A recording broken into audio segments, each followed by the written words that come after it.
My name is Kashi Reddy. Today's my topic is Padma Awards. Padma Awards by Ministry of Home Affairs by Government of India.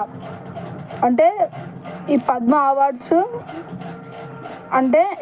Awards ఎవరు పంచుతారు అంటే republic day రోజు పంచుతారు. ఈ Padma awards పిఎంను governor పంచుతారు.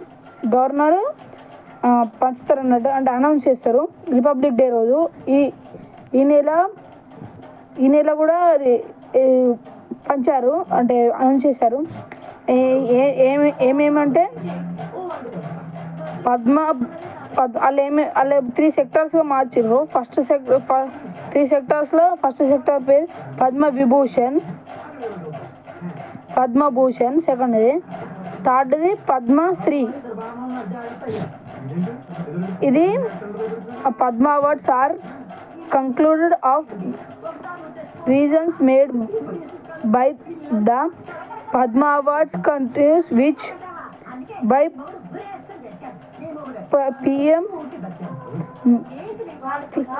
PM పంచుతారని చెప్పిన కదా ఇవరక, అది ఇదే అన్నట్టు. పిఎం పంచుతాడు ఎవ్రీ సెల్ఫ్, అంటే ఇప్పుడు నామినేషన్స్ కూడా ఉంటాయి ఇలా. పిఎం ఇప్పుడు నన్ను నామినేట్ చేయొచ్చు. నాకు సెల్ఫ్ నామినేషన్ ఉంటుంది. అదర్ నామినేషన్ అంటే ఈయనకు పద్మ అవార్డ్స్ చేయడం నేను ఇంకోళ్ళకి చెప్తా కదా, దాన్ని నామినేషన్ ఇంకోళ్ళకి చేసడం అంటారు. మనం అవర్ సెల్ఫ్ కూడా చేసుకోవచ్చు, వేరే వాళ్ళకు కూడా చేయొచ్చు, మన ఫ్రెండ్స్కి కానీ ఎవరికైనా కానీ చేయొచ్చు.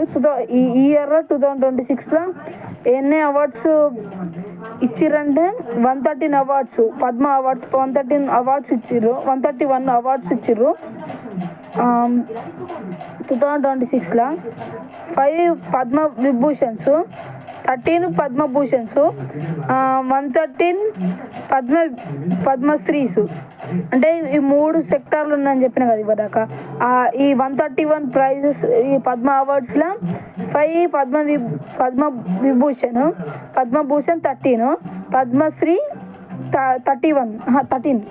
113. నెక్స్ట్ 11 పీపుల్ తెలుగు స్టేట్స్లో ఎన్నికయ్యారు, అంటే వాళ్ళు కూడా 11 మెంబర్స్ సెలెక్ట్ అయ్యారు. ఆ 11 మెంబర్స్ 2026లో టోటల్ లిస్ట్ అన్నట్టు ఈ 11 మెంబర్స్. నెక్స్ట్ పాయింట్ ముగ్గురు డాక్టర్స్లో 2 పద్మశ్రీ, ఒకరికి పద్మభూషణ్. అంటే నేను డిస్ట్రిబ్యూట్ చేస్తానని చెప్పిన కదా, ఈ డాక్టర్స్ కూడా వచ్చింది అన్నట్టు. తర్వాత సినిమా ఇది ఏ రంగాలు ఇస్తారంటే ఈ పద్మశ్రీ పద్మభూషణ్ ఏ రంగాలు ఇస్తారంటే అన్ని రంగాలు ఇస్తారు. సినిమా, వేరే ఇంకేమన్నా మంచి పనులు, జనానికి ఉపయోగపోయిన పనులు, ఏం పని చేసినా కూడా ఇస్తారు అన్నట్టు ఈ పద్మభూషణ్ పద్మ అవార్డ్స్ ఏమైనా. ఇలా సినిమా రంగాల్లో ఈ సంవత్సరం 2026లో ఎవరికి వచ్చిందంటే రాజేంద్ర ప్రసాద్ అండ్ మురళీమోహన్కి వచ్చింది అన్నట్టు, పద్మశ్రీ ఇద్దరికి. ఈ హిస్టరీ రివీల్ చేయబోతున్నాను ఇప్పుడు పద్మ అవార్డ్స్ గురించి. ఫస్ట్ పద్మ అవార్డ్స్ అంటే ఏంటి అంటే పద్మభూషణ్, భారతరత్న అని ఉండే. ఇవి 2 1954లో, 1955లో 3 కేటగిరీస్ కింద మార్చిర్రు ఇవి. ఎట్లా అంటే అప్పుడు 2 అవార్డ్స్ ఉన్నాయి, అందరికీ చాయిస్ వస్తలేదని కొంచెం మంచి పనులు చేసే వాళ్ళకు కూడా ఇద్దామని చాయిస్ అని 3 కేటగిరీ స్టిక్స్గా మార్చిర్రు 1955లో. అప్పటి నుంచి పద్మ అవార్డ్స్ 3 అయినాయి. ఈ అవార్డ్స్ అప్పుడే చెప్పిన కదా, ప్రైమ్ మినిస్టర్ను సెక్రటరీ పంచుతారు. తర్వాత Bharat Ratna first country historical award అని అంటారు. అంటే కంట్రీలో బెస్ట్ అవార్డు అంటే భారతరత్న. ఇప్పటికి కూడా భారతరత్న ఉన్నది. ప్రైమ్ మినిస్టర్ను ప్రెసిడెంట్ దీనికి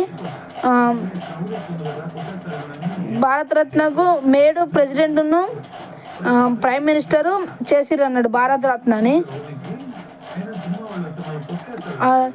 3 మెంబర్స్ దాకా. ఇప్పుడు ఈ పద్మ అవార్డ్స్ ఉంటాయి కదా, ఈ పద్మ అవార్డ్స్ ఫస్ట్ ఒకరికి అవార్డు ఇచ్చినాం మనం ఒక సంవత్సరం, మళ్ళీ 5 years దాకా ఇవ్వరాదు. ఏ అవార్డు అయినా కూడా మనకి ఎక్కువ మంచి చేసినట్టు అనిపిస్తే ఆ 5 yearsలో మధ్యలో ఒకసారి ఇవ్వచ్చు. 3 members ఈ Bharat Ratna awards awards in 33 persons till data. అంటే మొత్తం ఈ భారతరత్న ఎంతమంది తీసుకున్నారంటే ఇప్పటి డేటాకు 53 members. పద్మ అవార్డ్స్ అంటే ఇప్పుడు హిస్టరీ అయిపోయింది. పద్మ అవార్డ్స్ ఇవ్వని అంటే అవార్డ్స్ ఇవ్వని సంవత్సరాల నేమ్ చెప్తున్నాం. 1978, 1979, 1993 to 1993 to 1997 అప్పుడు అవార్డ్స్ ఇవ్వలే అన్నట్టు. తర్వాత ఆల్ పర్సన్స్ వుడ్ నాట్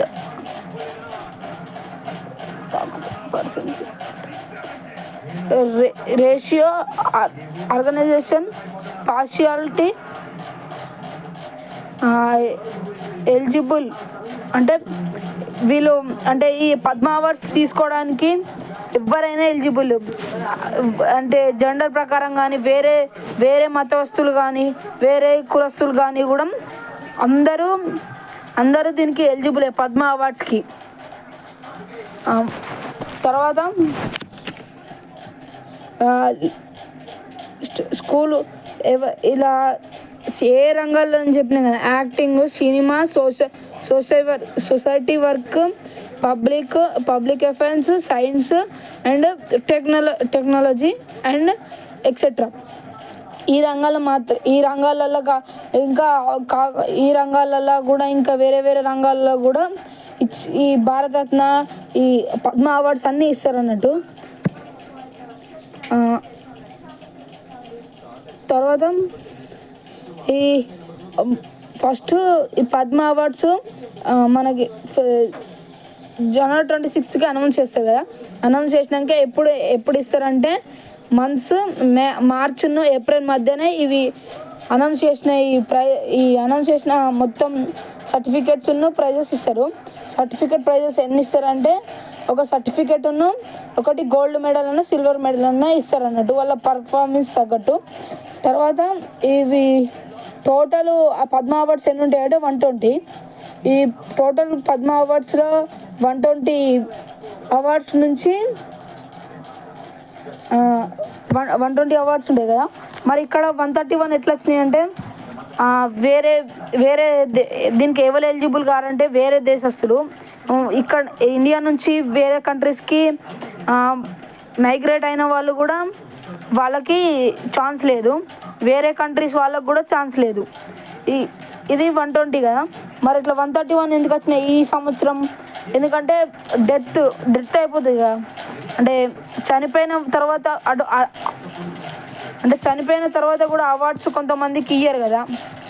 ఇది డెత్ కూడా దాని కిందకి వస్తుంది. కానీ కొంతమంది బాగా మంచి పనులు చేసినాక చనిపోతే వాళ్ళకి ఖచ్చితంగా ఈ పద్మ అవార్డ్స్ సరే చూద్దాం ఇస్తారని మనం డిసైడ్ చేసుకోవచ్చు.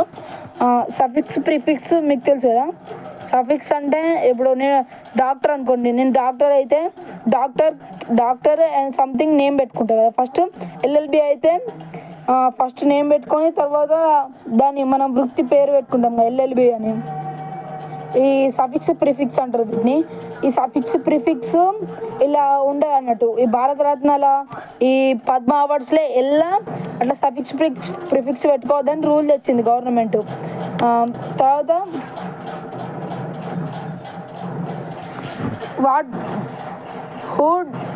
who does ఇది Padma awards are only of the highest civilian awards of India on the every Republic Day. The awards are given in the cabinet. Padma Shri, Padma Bhushan, Padma Vibhushan are three main categories. అంటే ఇవి మూడు రంగాలలో కూడా main categories elements. ఇంకా ఇవి main అన్నట్టు. Next ఇలా ఇప్పుడు దీన్ని డిసైడ్ చేయడానికి ఎవరెవరు ఉంటారంటే సెక్రటరీ, ఫస్ట్ ప్రైమ్ మినిస్టరు, తర్వాత secretary, home secretary of president, ఇంకా ఒక నలుగురు నుంచి 6 పెద్ద మనుషుల దాకా ఉంటారు అన్నట్టు. ఇలా ఇది డిసైడ్ చేసి అంటే హెల్ప్ చేస్తారు అన్నట్టు. దీనిలో ఏవలే ఎక్కడెక్కడ ఉండాలి, ఎంతమందికి ఏ పద్మశ్రీ వస్తుంది, ఎంతమందికి పద్మభూషణ్ వస్తుంది, ఎందుకు పద్మ విభూషణ్ వస్తుంది, వీళ్ళు డిసైడ్ చేస్తారు అన్నట్టు. అంటే వీళ్ళు చర్చిస్తారు. ఇంకా ministry and president of India ఇవ్వాలి అంటే వీళ్ళే దాన్ని ఆపరేషన్ అంటే దాన్ని కండక్ట్ చేస్తారు అన్నట్టు. Thank you sir.